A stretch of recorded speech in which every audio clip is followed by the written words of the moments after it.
लखनऊ से सबसे पहले तो अपडेट आप ये दीजिए कि बीजेपी हेडक्वार्टर में कैसे जश्न की तैयारी की जा रही है, क्योंकि थोड़ी देर पहले ही रवि ये पता चला हमें कि योगी आदित्यनाथ पहुंच गए हैं बीजेपी हेडक्वार्टर लखनऊ।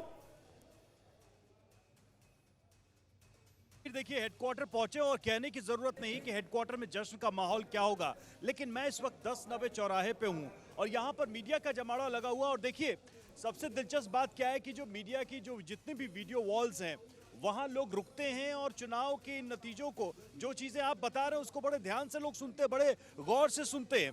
और लखनऊ का मिजाज जो है हर तरीके का हो सकता है, लेकिन राजनीति यहाँ की भी नस नस में है, क्योंकि उत्तर प्रदेश का ये सेंटर है और लखनऊ से सीढ़ियाँ दिल्ली तक जाती हैं। ये सब कहते हैं, सुनते आ रहे हैं। हमारे साथ कुछ लोग भी जुड़े हुए, बीजेपी के कई नेता भी हैं, कुछ आम नागरिक भी यहाँ के जुड़े हुए। जरा उनसे समझते हैं कि लखनऊ में जो सिनेरियो बना है अवध रीजन में, वैसे तो हम दिखा रहे थे कि पूरे अवध बेल्ट में वोट प्रतिशत का जो गैप था सपा का बीजेपी का, वो कम हुआ है पहले से, लेकिन फिर भी बीजेपी टिकी रही। हुआ क्या? देखिए, बीजेपी के प्रति जनता ने विश्वास दिखाया है। बाबा जी की जो रीति नीति थी उसको जनता ने लेकिन कहा जा रहा था कि बाबा जी और बुल और बुलडोजर दोनों को हम पैक कर देंगे, तो जनता ने उसका जवाब दिया और उन्होंने कहा है कि हमें बुलडोजर बाबा ही पसंद है और बुलडोजर बाबा वापस। अच्छा, ये सरोजनी नगर सीट पे बड़ा एक्सपेरिमेंट था इस बार। एक अधिकारी को बीजेपी ने सीधे सीधे मैदान में उतार दिया, लेकिन फिर भी जनता उनके साथ। जनता इसलिए उनके साथ है कि एक अच्छे अधिकारी हैं और वो ईडी के बहुत बड़े अफसर रहे हैं और उन्होंने बहुत बढ़िया काम किया है जो है।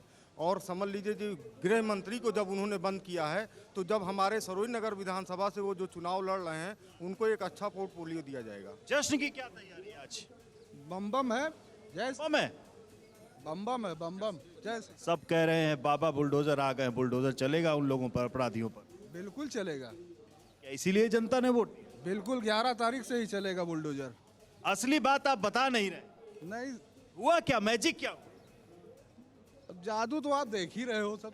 जादू देख रहे हैं हम लोग, जादू देख रहे हैं। बिल्कुल जादू है सर, और होना चाहिए। आपको क्यों लगता है सपा को लोगों ने फिर क्यों नकारा? बातें तो उन्होंने सारी की, बहुत बिजली मुफ्त देने की उन्होंने कहा कि दंगे हम नहीं होने देंगे, प्रशासन अच्छा देंगे, फिर भी आप लोगों का मन नहीं गया?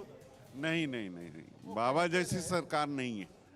तो समीर, ये एक सेंटिमेंट देने की कोशिश कर रहा था, लेकिन एक चीज है समीर, देखिए हम यहाँ बस लेके अपनी पहुंचे हैं। ये बस भी भव्य है, TV9 की बस जो है ये भव्य है। यहाँ पर एक रनिंग स्टूडियो भी है, हमारे ऊपर छत पे लिफ्ट जाने की भी है, वहां से भी हम शो करेंगे और लोगों को दिखाएंगे कि किस तरीके से हम उत्तर प्रदेश के चुनाव को कवर कर रहे हैं। लेकिन एक चीज समझना होगा, हम खोने की बात नहीं करें। अगर मैं 2 लाइनों में कहूं आपको वापस आने से पहले कि पाने की बात करें, तो देखिए जो योगी आदित्यनाथ है उन्होंने एक रिकॉर्ड बनाया है, वो बड़ी उपलब्धि है बीजेपी की। पाया यह है कि दोबारा सरकार आई है। अखिलेश ने क्या पाया है? अखिलेश ने single face of opposition in UP, Uttar Pradesh में अब कोई नहीं है।